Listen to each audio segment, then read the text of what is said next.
y quiero compartir con ustedes el tema sobre mayordomía del hogar cristiano. He aquí, yo os envío el profeta Elías, antes que venga el día de Jehová grande y terrible. Él hará volver el corazón de los padres hacia los hijos, y el corazón de los hijos hacia los padres, no sea que yo venga y hiera la tierra con maldición.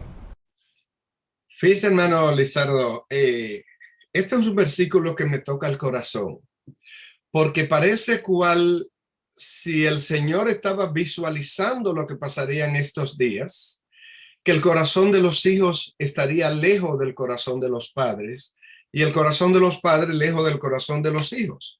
Normalmente, para yo hablar de este tema, leo el versículo 1 porque para poder entender el versículo 5 hay que leer el versículo 1.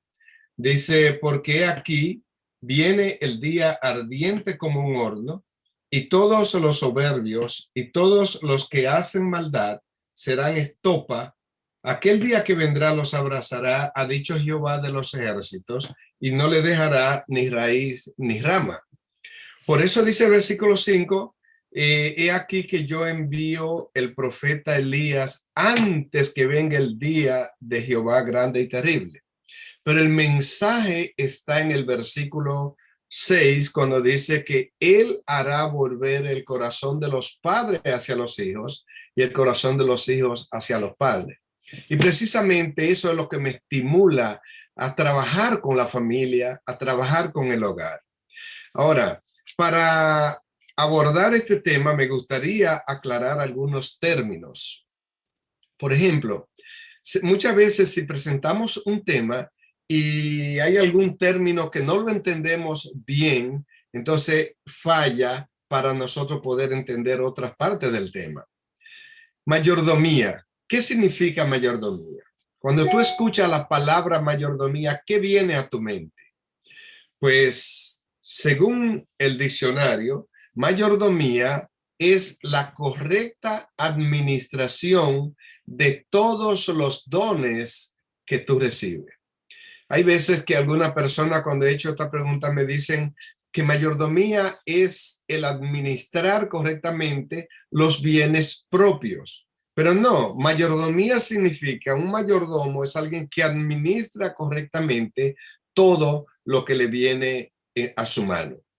En el ámbito cristiano, yo prefiero decir que mayordomía es la correcta administración de todos los dones que Dios nos da, todo lo que llega a nuestra mano. Pero cuando llegamos entonces al hogar, mayordomía del hogar cristiano, ¿qué significa para ti hogar? ¿Será una casa? ¿Serán muebles? ¿Cosas?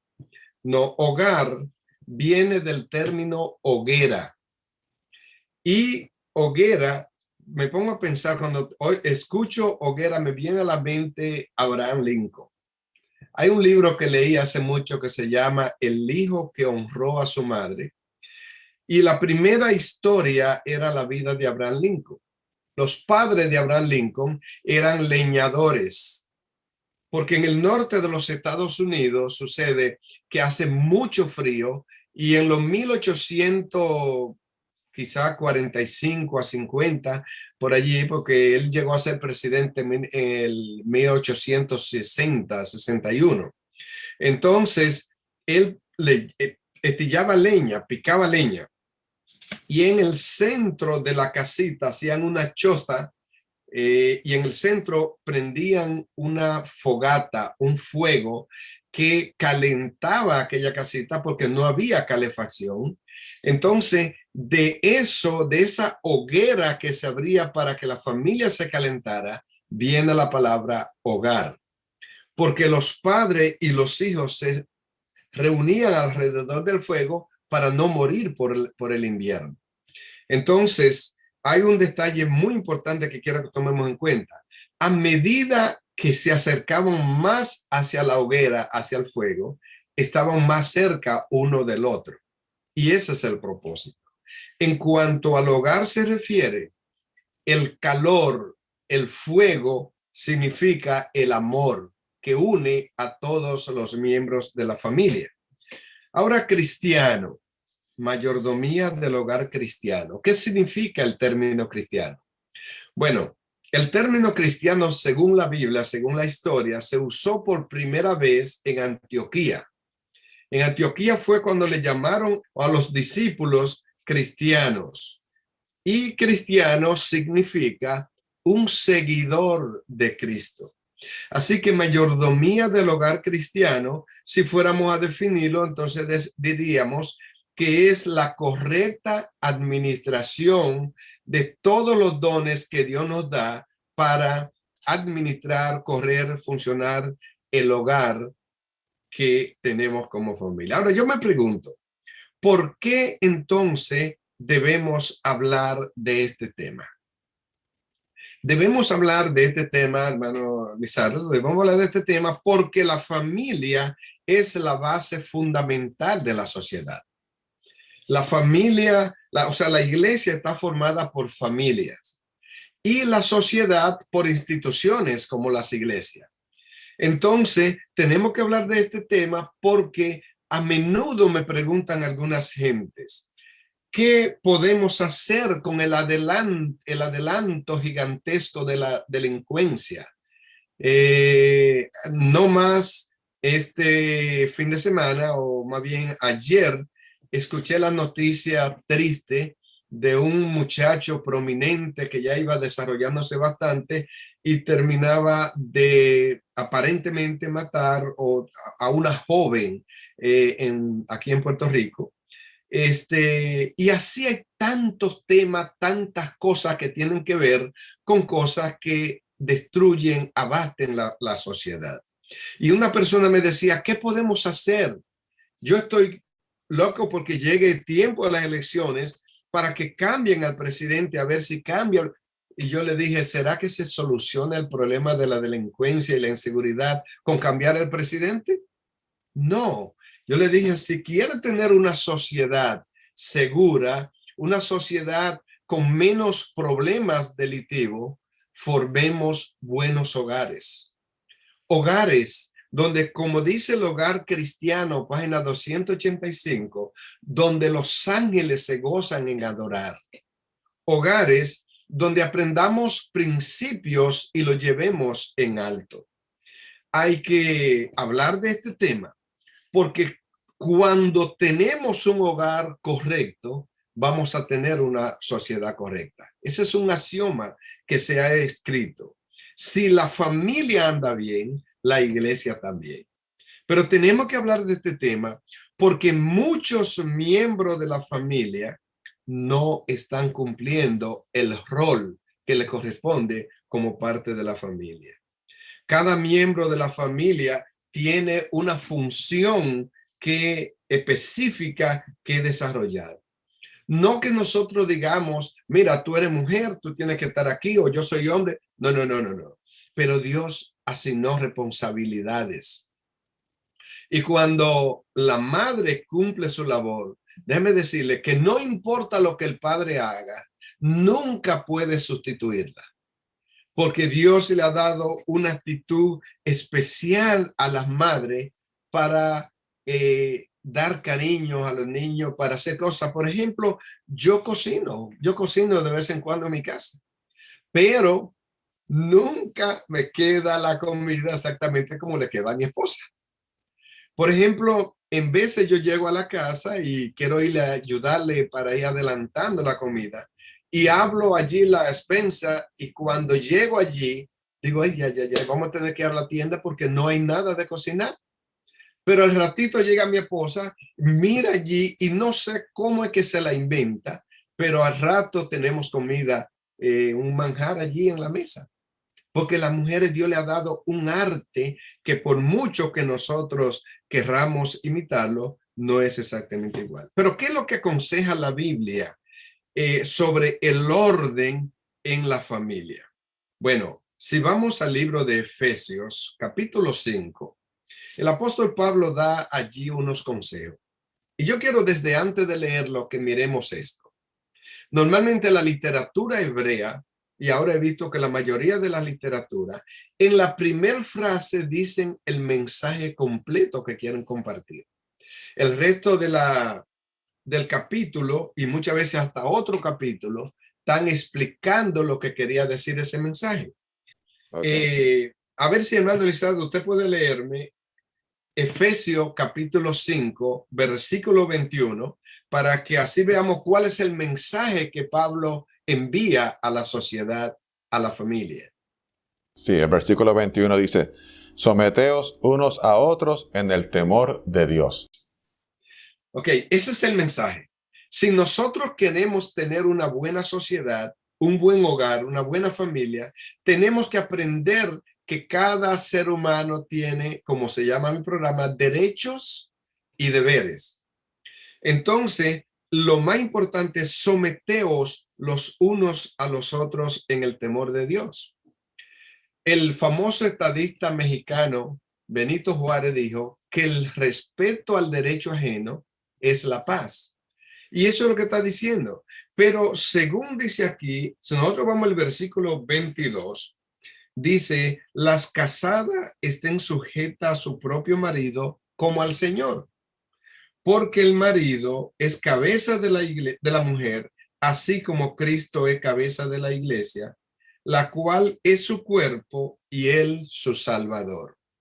O sea, Pablo dice, señores, si queremos estar en paz, sométanse uno hacia el otro en el temor de Dios. ¿Cómo someterse? En primer lugar, dice, las casadas estén sujetas a su propio marido. Hace algunos años, nosotros, mi esposa y yo, fuimos a un retiro de parejas con la Asociación Americana de Vida Familiar. Y cuando llegamos allí, había una hermana que parece que estaba trayendo problemas con su esposo. Y esa tarde pensó, aquí yo me lo quiero agarrar. Y le dice al doctor que estaba dirigiendo el seminario, doctor, ¿usted puede explicarme qué significan estos versículos? Sabe, hermano Elizabeth, en veces me he dado cuenta que como si la gente quisiera que la Biblia en veces no dijera lo que dice, o que pudieran parafrasearlo para cambiar el sentido. Pero este señor le es tranquilo, le dice, bueno, léame esos versículos. Y ella leyó el versículo 20, 22 y 23. La casada está sujeta a su propio marido como al Señor, porque el marido es cabeza de la mujer. Solo que en vez de hacemos como trepatines, que cuando leemos la primera parte del versículo, porque quizá la segunda nos compromete. Y allí dice que el marido es cabeza de la mujer, pero es así como Cristo es cabeza de la iglesia. Nunca he encontrado en ningún libro de historia ni en la Biblia donde diga que Jesús maltrató la iglesia, que Jesús se le impuso a la iglesia. Más bien dice que como Cristo es cabeza de la iglesia, la cual es su cuerpo y él su salvador. Entonces, ¿qué significa el término sujetarse? Bueno, yo no sé si ustedes se han dado cuenta que en la historia, en los tiempos de las cortes y de los reinados, la mayoría de las personas vestían normalmente sus trajes negros, su sombrero, y junto con el traje venía un bastón. Y yo me pregunto, ¿para qué usamos un bastón? Normalmente ese bastón lo usaban como parte mismo de la cortesía y del traje, pero la razón por la que se usa un bastón es para sujetarse cuando una persona ya tiene un poco de desequilibrio al caminar. Entonces, cuando usted va a subir una escalera, unos escalones, normalmente le ponen o las autoridades exigen que se ponga una baranda, algo allí que en inglés se le llama handle. En otra palabra, eso es para que usted no se caiga, que usted pueda sujetarse para subir. Entonces, ¿qué significa la palabra de estar sujeto? Significa encontrar apoyo, que cuando la mujer se encuentra insegura, se encuentra un poco desestabilizada, pueda encontrar en el esposo esa seguridad, ese apoyo del cual menciona el apóstol Pablo. Así que si nosotros leemos bien lo que Pablo dice aquí, en primer lugar da el consejo a la mujer. La mujer esté sujeta a su propio marido como al Señor. Y sigue explicando allí, cuando llega, varias veces dice, maridos, amad a vuestra mujer. Es el consejo que se le da al marido. En versículo 25, por ejemplo, maridos, amad a vuestras mujeres, así como Cristo amó a la iglesia, dice otra vez, y se entregó a sí mismo por ella. Y sigue explicando varios detalles allí, hasta que llega ahora al capítulo 6, versículo 1. Sí, nos dice, hijos, obedeced en el Señor a vuestros padres, porque esto es justo. Bueno, entonces le da el consejo a la mujer, luego el consejo a los esposos, ahora le habla a los hijos. Obedeced a vuestros padres en el Señor, porque esto es justo. Yo me pregunto, ¿por qué es justo que los hijos obedezcamos a los padres? Y déjeme decirle, hermano, que aquí quizás no todos seamos esposos, quizás no todos sean padres, pero todos somos hijos. Y dice, obedeced a los padres porque esto es justo. Y la razón por la que es justo es porque los padres cambiamos todo, dejamos todo para vivir por nuestros hijos. Me acuerdo cuando nacieron mi primera hija. Mi esposa y yo teníamos 1 año y medio de casado. Y cuando llegó mi hija, cuando me dijeron que mi esposa estaba embarazada, allí todo cambió.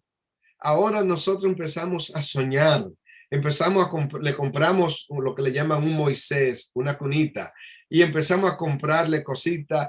Ya no nos llamaba la atención la ropa mía o la ropa de mi esposa, sino las cosas para la niña. Y una vez en Houston estábamos trabajando allá y a menudo íbamos al supermercado. Llegábamos al supermercado y mi esposa decía, bueno, vamos a coger esto que le gusta a Yarixa, o esto que le gusta a Romilly, esto que le gusta a Jonathan.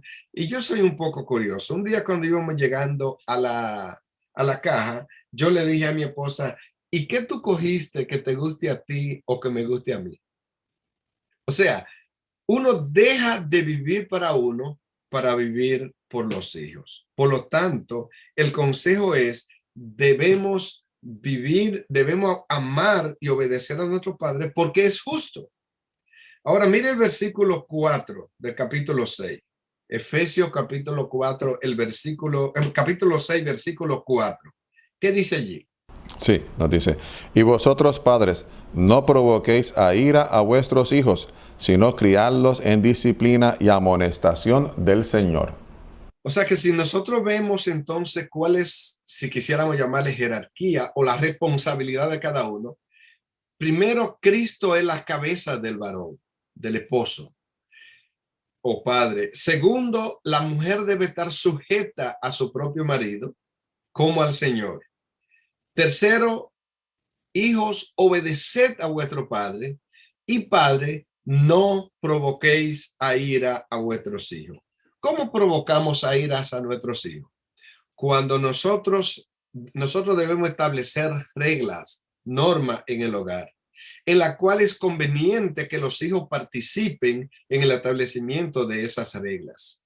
Cuando hacemos eso, entonces ellos van a saber cuando quebraron una de esas reglas.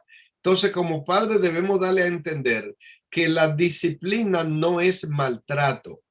La disciplina es que hay normas y reglas en todos los círculos sociales, aún en el cielo, y hay que cumplirlas.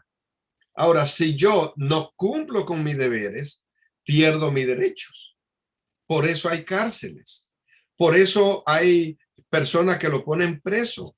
Pues entonces, esa es la regla, el orden que Pablo decía. Una cosa más, ¿por qué debemos hablar de este tema? Porque muchos padres no ejercen su autoridad sobre sus hijos. Más bien, los hijos dictan lo que los padres tienen que hacer. Hermanos, una orientación escritural, si podemos decirle para la familia que la palabra nos dice o nos enseña cómo ser buenos mayordomos en nuestros hogares. ¿Cuál es? Cuando nosotros administramos correctamente la voluntad de Dios sobre cada uno de los miembros de la familia.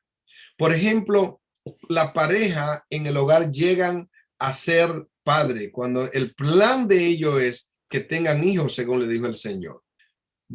Génesis capítulo 2, en el versículo 24 dice, dejará el hombre a su padre y a su madre y se unirá a su mujer y serán una sola carne.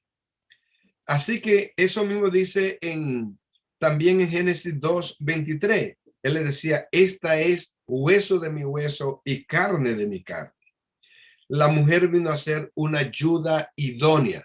O sea, no que la crearon como un juguete para que sea una ayuda idónea con el hombre, sino que creó al hombre y no que uno sea superior al otro, sino que la mujer y el hombre son ayuda idónea. Yo decía el día pasado, mientras estaba dirigiendo un retiro de pareja, que el hombre antes de casarse es medio hombre. Ahora, después que se casa, hermano David, ¿qué llega a ser? Nada, porque muchas veces quien manda es la mujer. Dios no puso el hombre o la mujer para que uno sea superior a otro, sino para que cada uno cumpla con ciertos deberes, con ciertas obligaciones, y eso nos ayude a tener mejor significado de lo que es la familia, de lo que es el hogar. Las reglas para la pareja casada.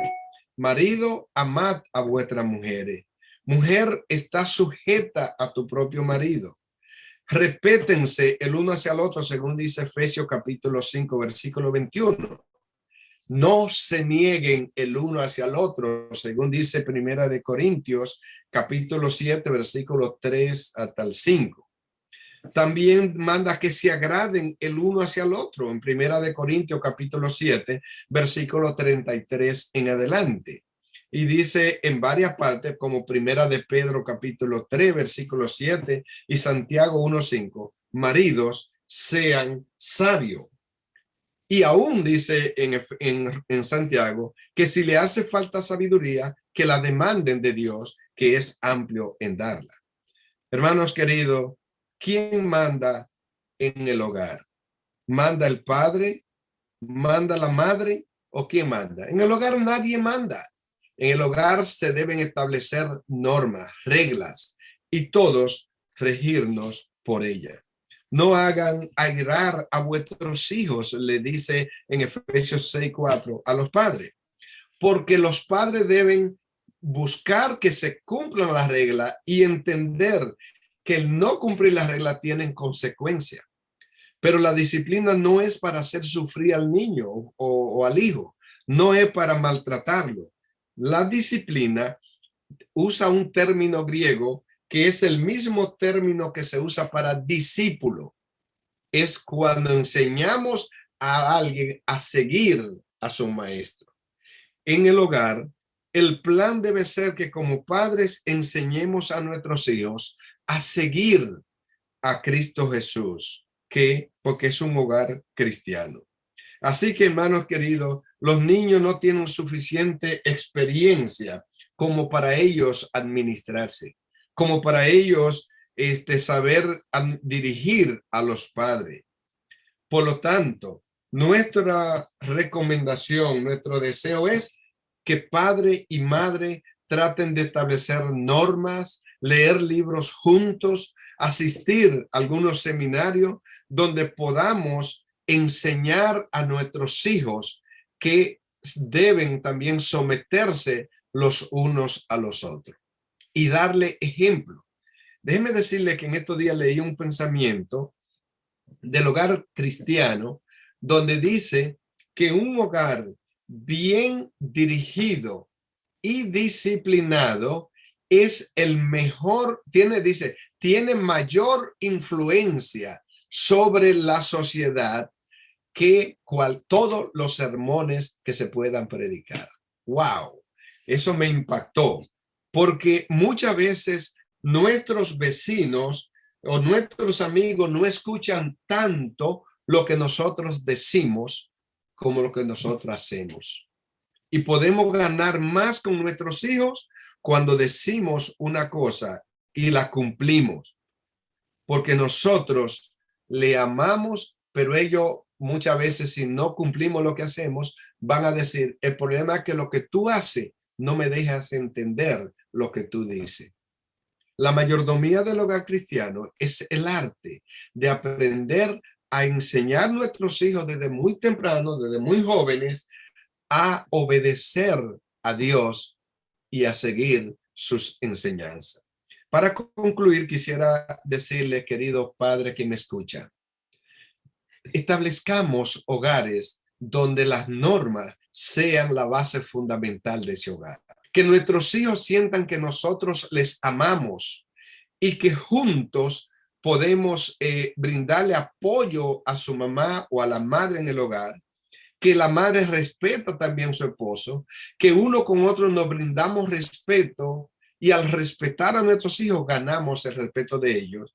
Y de esa forma vamos a tener una familia que honra a Dios, que prepara a los hijos y lo ayuda a ser buenos miembros de la sociedad y buenos miembros para el reino de los cielos. Que Dios le bendiga. Que podamos de esa forma formar hogares donde contribuyan para una sociedad más justa y más segura. ¿Podemos orar para concluir? Sí. Querido Padre Celestial, te agradecemos por tus bendiciones. Te agradecemos y te pedimos que bendigas a esos hermanos, esos amigos que nos están mirando. Ayúdale a poder formar hogares donde se respete el nombre de Dios y donde todos aprendamos a ser discípulos al seguirlos a Él. Que Dios le bendiga y que podamos juntos estar listos cuando Cristo venga para ir con Él. En el nombre de Jesús lo pedimos. Amén. Amén. Dios le bendiga. Amén.